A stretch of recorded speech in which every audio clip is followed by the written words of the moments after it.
What's going on, everybody? I am back to break down this 4-game NBA DFS slate on DraftKings and FanDuel. Excited to get into it. Actually, quite a bit of injury news for a 4-game slate. Lots of usage bumps going to be opening up, so we'll have plenty of value on this slate, plenty of pay-up options, I believe. So we're going to talk about that as we go along here. If you do feel like I provide you with any value throughout this video, if you feel like it's entertaining, if you feel like you want to return and watch some more, if you would hit that like button, subscribe to this channel, hit the notification bell so you don't miss any future content that I upload, that would be greatly appreciated.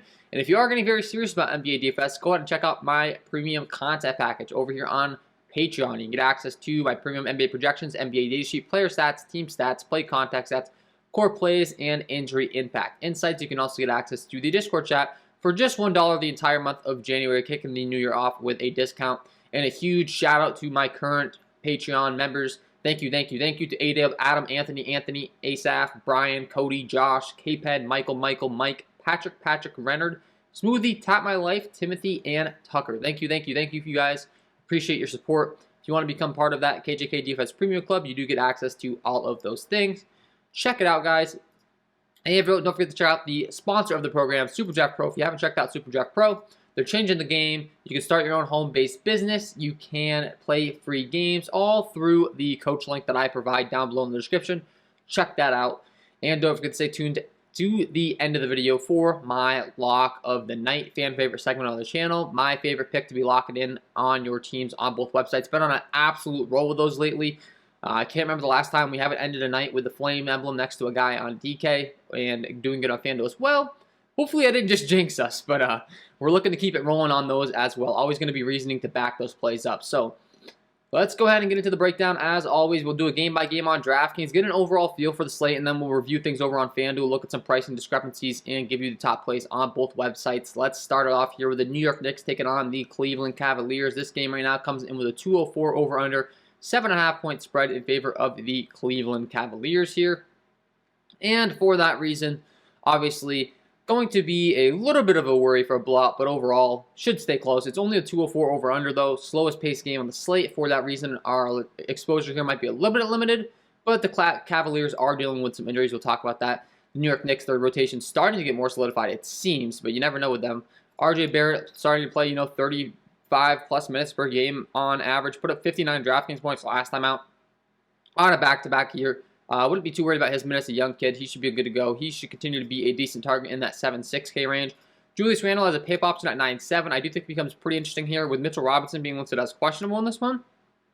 He didn't return to the second half of Sunday's game, so that tends to make me think that he might not be back in this one. And with them dealing with other injuries to the bigs position, with there being no Mitchell Robinson, I do think that there could be some more minutes to be going around to a Nerlens Noel in this one at the center position. He could probably get the start here, and if that is the case, he's going to become a tremendous value play at only 4.2. Should get a decent amount of minutes. The only worry, I guess you could say, is they could throw in an Obi Toppin, an Alec Burks, a Taj Gibson, and kind of dice these minutes up to where he's not that great of a play, but on a permanent basis, excuse me,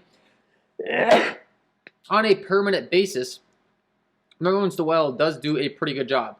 At a 4.2 price tag for me right now, in my projection model, going to be a decent play overall when you're factoring in the boosted minutes for him. I mean, we still do have to wait on that Mitchell Robinson news, but if he is indeed out for Nerlens Noel, we're looking at a 0.73 DK point per minute clip for him. And at the current ratings I have right now, I do have Mitchell Robinson graded as in. So when he does get booted out, if he does, I'm sure that Nerlens Noel is going to grade out as a very, very good value play for me in my projection model. So he's certainly someone that you can be taking a hard look to. He'd be my favorite play on the Knicks side. The biggest piece of news in this game, obviously, is the Mitchell Robinson and the Kemba Walker news. Kemba was unavailable for Sunday's game. He was considered questionable with a lingering soreness in his knee. If he's returned back, obviously that's going to cut into the rotation of some of these other guys that we'd be looking to in the rotation, like Evan Fournier, RJ Barrett, Julius Randle, etc. But with Mitchell Robinson's out, I still think that's going to bump up some usage. And I think that Julius Randle's rebounding upside could become a lot more interesting. So kind of some things to be taking into account here. It is the slowest paced game on the slate, but I think we could be taking a harder look to a Nerlens Noel and a Julius Randle on the Cleveland side of things. With there being no Lauri Markkanen, I do think that's going to lead to more minutes for a Cedi Osman and a Lamar Stevens. Typically a guy that's going to play in the mid-30s minutes per game, so that is kind of a big piece of news here. Chetty Osman specifically at 3.3 grades out as a pretty great play, putting up 0.86 DK point per minute on the season, and he's only at a 3.3 price tag, so I think he's someone you could certainly be taking a look to on the Cleveland side. And Isaac Okoro at 3.8, not exactly the best fantasy point producer, but at 3.8, I've got him projected to play 30+ minutes in this one approximately. So if that's the case, he's someone that you could be looking to. Once again, not the best fantasy point producer, so we probably will have some other options in this game or the other games that we'd much rather go to. We'll talk about that as we go along here. But just want to be giving you guys the overall places where I'd be looking in this game. And outside of that, no one's really grading out that great for me, to be honest. The next spot that I would be stopping is the Jared Allen and Evan Mobley club here. Both bigs, both negatively correlated is the only problem. I mean, Darius Garland at 9.3 is a great pay-up option as far as his usage is concerned. I just think his price tag in this game environment is less than ideal. It's really slow pace. I think there's some other guys in that price range we could go to. Kind of the same for Julius Randle. We talked about maybe his usage being bumped up here, but Jared Allen and Evan Mobley, it's a different story because 8K for Jared Allen and 7.9 for Evan Mobley. You get a slight discount compared to some of those other guys. They both do have 40, 50 fantasy point upside. So I'd be willing to go to get some exposure to those guys. Once again, they are negatively correlated, so probably only playing one per lineup. Unless it comes down to position scarcity, which I think might be a thing over there at FanDuel. We'll talk about that when we get there. Could be some more minutes to go to a Kevin Love as well at only a 5.5 price tag. Very, very efficient, very high fantasy point per minute producer. His minutes have just been limited, so maybe if he gets a slight bump up in minutes, maybe if we see him get up to the upper 20s in minutes because there's no Lauri Markkanen, he's worth taking a risk on in tournaments. So Chicago taking on Oklahoma City is the next game on the slate as far as they total in this game. This game comes in with a 215 over-under with a 2.5 point spread in favor of the Chicago Bulls. So expect to stay close. Decent pace game for the slate overall. And the biggest piece of news we have in this one is Zach LaVine is listed as questionable. Apparently he's going to meet in Oklahoma City and he has a chance to play. That is obviously a big, big piece of news. If he continues to be out, going to be a big bump up to a DeRozan and a Nikola Vucevic. They're going to continue to really dominate the usage as well as a Kobe White. So obviously this is a huge piece of news. If LaVine's back in, that's going to certainly impact the usage for those guys. And I mean, if he clears, I feel like he's going to be a full go here. I don't think they're going to be activating him unless he's a full go. So certainly keep your eyes on that news, guys. That's big, big news, obviously, if he comes back. Not going to be nearly as interested in those two pieces. If he's out, really a big bump up in usage for those guys, as well as a Kobe White, like I said, at a 7K price tag. So we really need that news. As far as the other side of this game, it's pretty simple. It's Shai Gilgeous-Alexander. It's Josh Giddey as the top run back options. They're the ones that we know have the solidified minutes, the upside, all of the above. Everyone else in this Oklahoma City team can be a little bit versatile. Overall, as far as the next two guys I'd be looking to, it's going to be Lou Dort and Darius Bazley at 5.2 and 4.4. Just at their price tags, they're really grading out as the best plays here for me. But, I mean, really it's Shai Gilgeous, it's Josh Giddey. If this game's going to stay close, which it's expected to, it's going to be those guys that are having the biggest games. So they're the ones I'm most interested in. Followed up by a Lou Dort, a Darius Bazley, and a Jeremiah Robinson-Earl. So pretty much the entire starting lineup is where you're looking to for this Thunder team. Getting cute off the bench is not ideal. I mean, you can go to an Aaron Wiggins at 3.7. He is cheap enough to where he can get you there, but typically speaking, if the game stays close, he's just not going to get there. Darius Bazley, kind of limited in his minutes, but could get there at his price tag. So once again, less than ideal. Once again, on the Oklahoma City side, it's pretty simple. It's Shai Gilgeous, it's Josh Giddey, and a Lou Dort at 5.2 is worth taking some flyers on. He is playing right around 30 minutes a game. He does have a tendency of shooting a lot of threes, so when he does get hot, he can get you there in a hurry on DraftKings. He just is very scoring reliant. I kind of keep comparing him to a Buddy Hield, but I just think it's true. Can get hot, can really have a big score. Buddy is very scoring reliant, so just keep that in mind when you're playing in your lineups. High risk, high upside play there. And that's kind of what I'd be looking to in that game. Indiana taking on the New Orleans Pelicans. Next game on the slate. This game comes in with a 214.5 over-under, 2.5 point spread in favor of the New Orleans Pelicans. So expected to stay close. Expected to be a decently fast game once again for the slate. Kind of middle range here.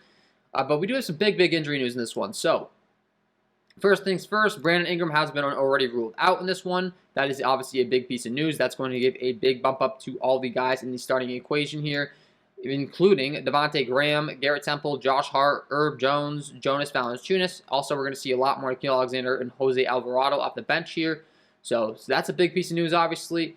As far as anyone else on the New Orleans Pelicans side, Devontae Graham is listed as questionable in this one. So if he's indeed out, that's going to be, even a bigger thing.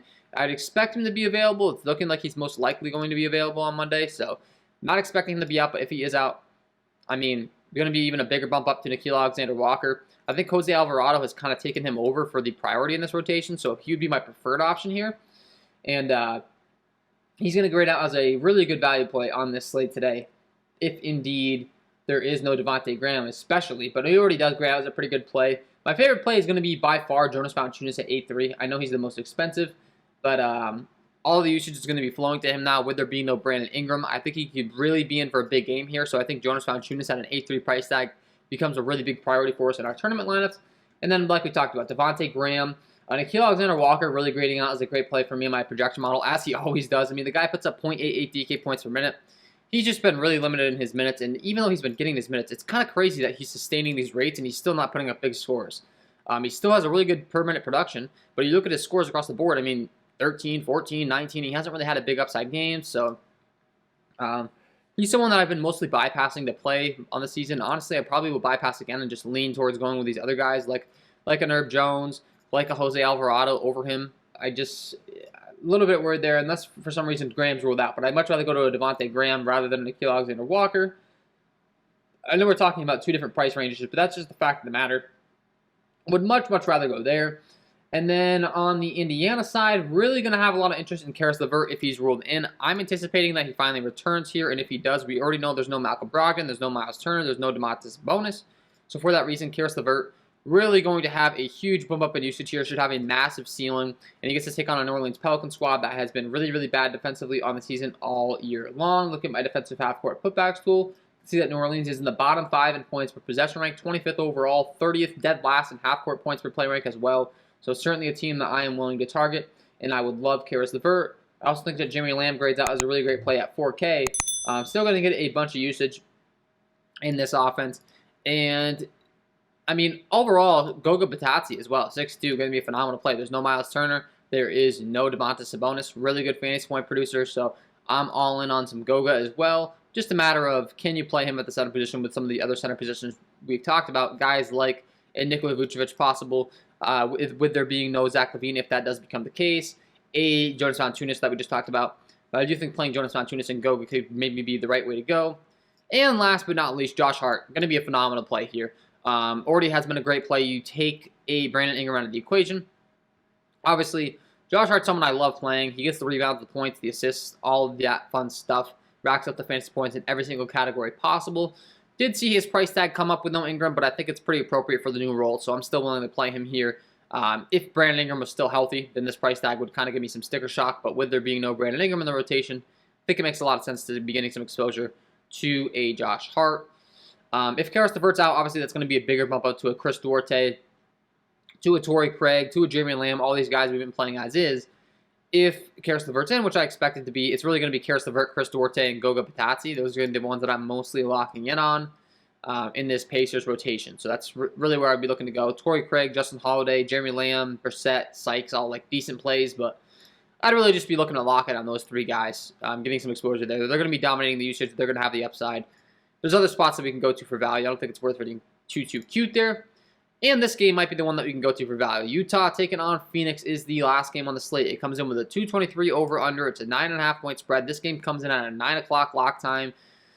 So for that reason, I'm starting to think that I probably won't get too much exposure to that first game. To try to give myself some flexibility. Maybe not too much exposure to the second game started at the same time. So just getting some exposure to the second games and then loading up on the late value in this Utah-Phoenix game because we need this news.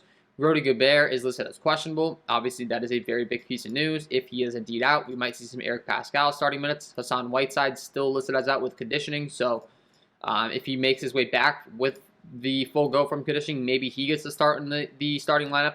Right now, he's projected as the starting center on the starting lineups page that I'm reading. There's also expected to be no Bojan Bogdanovic. Bojan Bogdanovic came through with a knee injury last night, I believe. So he's listed as questionable. Probably would anticipate that he's going to be out. He left Sunday's game, so probably don't expect him to be in. Probably don't expect Rudy Gobert to be in. Donovan Mitchell's listed as out right now, and he was ruled out Monday. Okay, so we officially got that report with concussion protocol. So Mitchell's out. Rudy Gobert, Bojan Bogdanovic listed as questionable. Could really be some great value here. There already is, honestly, opening up for Utah. So the main priorities for me right now, we know Mike Conley's going to get a lot of usage. Joe Ingles is going to get a lot of usage. Jordan Clarkson. So those 3 guys. And I also really like Rudy Gay and Eric Pascal, especially if there's no Hassan Whiteside in this one. Already like them as is. Trent Forrest is the dead minimum as well. So he's someone that's going to become very interesting if he gets the full allotment of run. All the way down to 3K at that price tag. We've seen him put up 18 and 23 the last 2 times out, only playing like 18 and 19 minutes. You can see in the mid-20s to 30s in minutes in this game, and if that's the case, that's really going to look like a fantastic play for him at his price tag.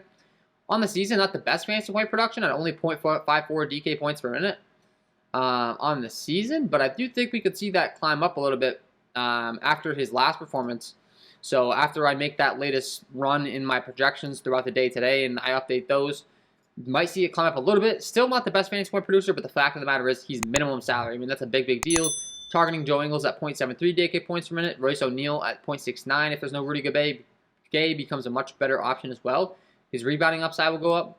Jordan Clarkson at 0.97. Mike Conley at 0.101. Hassan Whiteside, if he's ruled in, going to be an absolute smash play. So you see where I'm going with this. There's going to be a lot of value to be had on this Utah side. Overall, there already is. I mean, Rudy Gay, really great play for me right now as is. Going to have a lot of interest in him at a 4.2 price tag, 0.94 DK points per minute. Royce O'Neal at 4.8, 31 minutes plus. In this one, should play probably upper 30s minutes for me. I'm grading out right now. That's probably going to need to bump up in my projections. I currently have Rudy Gay projected as in. Like I said, I kind of think he's going to be out, and I have Bojan Bogdanovic projected as in as well. So those things will flip around. But one thing I can tell you is Jordan Clarkson, Mike Conley, definitely going to be big priorities for me. No matter what here. If there's no Donovan Mitchell, there's probably no Bojan Bogdanovic. They should get a ton of usage here, so really going to like those guys. On a back-to-back for Mike Conley, the only question is he ruled out? Mike Conley could possibly be ruled out as well. And then it just becomes a free-for-all. I mean, Jordan Clarkson would become a great play. Joe Ingles would become a great play. Rudy Gay, Eric Pascal, all the guards could be coming into play as well. We'd be taking a much harder look to a Jared Butler as well as a Trent Forrest. Jared Butler played 32 minutes last time out. 26 DraftKings points. He's traditionally a much better fantasy point producer than a Trent Forrest at 0.96 DK points per minute. So, yeah, guys, I think taking some risks on these Utah guys could really pay off for you in tournaments. I think all these guys are going to have to play more minutes as is. Minimum salary for Jared Butler, minimum salary for Trent Forrest. Stack it up with some of those guys to be able to load in the pay-up options. Should be pretty easy to do. Running it back on the other side, on the Phoenix side, it's pretty simple. It's Chris Paul, it's Devin Booker. They're really going to get all the usage. They will continue to get all the usage on this team. It all flows through them, so it's kind of simple as to see where the ball is going. The biggest piece of news on their side is DeAndre Ayton is listed as questionable. He is doubtful, though, so I'd expect that he is indeed out. JaVale McGee, Bismack Biyombo, Jalen Smith should get more run, and we already got confirmation that there is indeed no Cameron Payne and no Jay Crowder in this game, so that's obviously a big piece of news. Landry Shamet, I think, should get a lot more run here. And with Jay Crowder being out, Cameron Johnson should get a lot more runs. So not only do we have the Utah side, but we also have the Phoenix side. These guys really grading out as great plays for me. Cameron Johnson, someone that I'm certainly going to want to have a lot of interest in. Landry Shamet at 3K, putting up 0.70 DK points per minute. Going to get a usage bump here and a minutes bump. Certainly someone that I want to have interest in. And then Chris Paul at 8.6, grading out as a great play. Mikal Bridges at 5.8 should see all the minutes he should handle. And Devin Booker at 9.4. I mean, honestly, I'm going to have a lot of interest in this game overall. Loading up on this last game and using it for value. I mean, I just think that it's a tremendous place to go to. Mikal Bridges at 5'8", has put up 39 and 39 DraftKings points the last 2 times out. You take out all these other guys out of the equation, and I think his usage is going to be a lot higher than we're typically accustomed to seeing out of Mikal Bridges. So he's going to be someone that I'm really interested in targeting. And that last game for value overall. Taking a look over to FanDuel, as promised, guys, as far as the pricing discrepancies and stuff, FanDuel has done a really unique job at pricing up some of these guys. I think they were anticipating some of this value, so that they released their prices a little bit later than DraftKings, I noticed, and they just priced up Chris Paul, Rudy Gobert, Shea Gill just like way up. But I think they were kind of onto something. I think that it's just going to be so easy to be jamming on some value plays that it might not be too difficult to be playing these guys. So I wouldn't let these stickers kind of scare you off them, because I think we might have the salary to be going to some guys like a Trent Forrest at only a 3.5 price tag, like a Jared Butler at only a 3.5 price tag, like a Mike Conley at only a 5.8 price tag, like a Jordan Clarkson at only a 5.6 price tag like we talked about, like a Cameron Johnson at a 5K price tag, like a Landry Shamet at a 3.6 price tag. So you get the point. There's a lot of value to be had over here. At the center position, we're looking to a Nikola Vucevic primarily if Zach LaVine is out. Certainly going to like him. Jonas Valanciunas' price tag, just even way too cheap over here. I really like him on DraftKings, but at 7.5 on FanDuel, absolute smash play with there being no Brandon Ingram, so going to like him a lot. We talked about Goga at a 6.2 price tag as well, with there being no Miles Turner, no Domantas Sabonis. Taking on a New Orleans Pelican squad. Certainly going to be an intriguing play for me at the center position as well. And we talked about a Nerlens Noel at only 4.3 if there's no Mitchell Robinson. He would become a very, very good value play as well. I don't think there's going to be an issue with value on this slate tonight. That's all I got to say. Power forward position, I kind of alluded to it earlier, but I think this is probably one of the weakest positions on the slate. I mean, you have Mikal Bridges and Herbert Jones that you could be throwing in there. Both should be getting a bump up in their usage with the roles. Royce O'Neal at 5.3 we talked about. If there's no Rudy Gobert, he could possibly start at the center position. Rudy Gay at 4.1. So those are some of the plays I'm looking to on the cheap end. But outside of that, it's pretty obvious. You're going up to a Julius Randle, a Jared Allen, or an Evan Mobley. Those three pay-up options I think would be a big priority for me.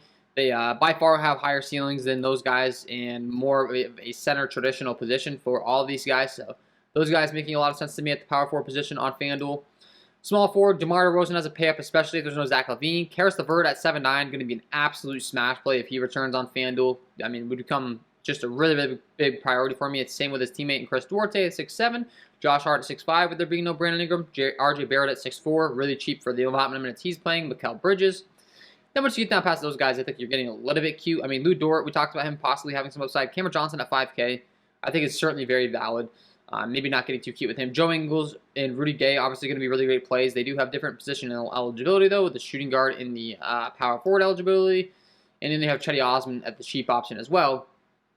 So, I mean, guys, getting the studs that you want in your lineups, like a Shai Gilgeous, like a Devin Booker, like a DeMar DeRozan, like a Karis LeVert, it's going to be easy on the slate. Then you have Josh Giddey priced at 6K. That's very, very cheap over here on FanDuel. Talked about if the game's going to stay close, he's going to have a big part of that. That's a really, really friendly price tag.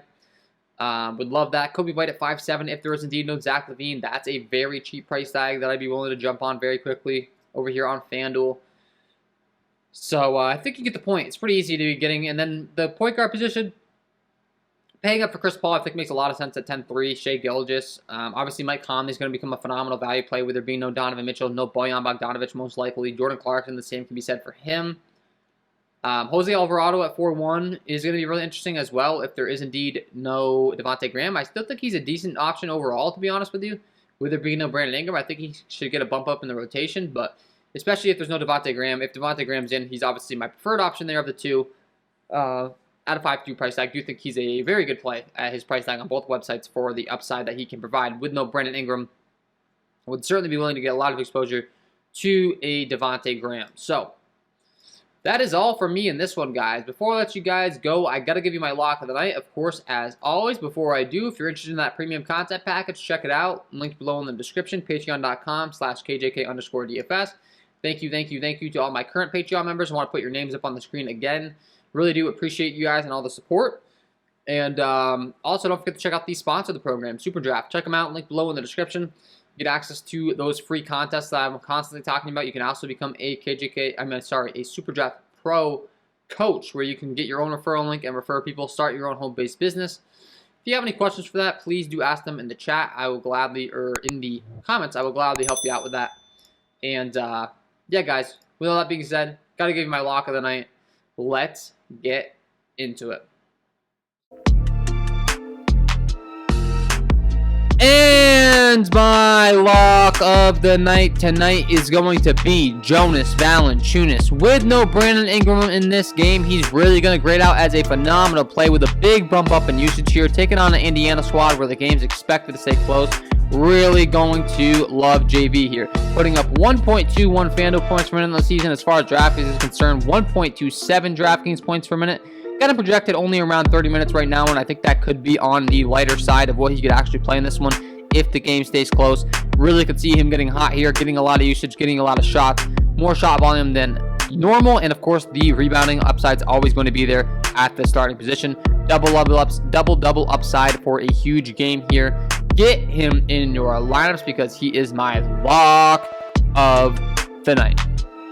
So there we go, guys, Jonas Valanciunas, get him in your lineups, and that is all from me in this one. If you did enjoy the content, if you could please take a second, hit that like button, subscribe to the channel, hit the notification bell so you don't miss any future content that I upload. You don't miss when I go live. That would be greatly appreciated. Wish you guys all the best of luck tonight, and we will see you in the next one.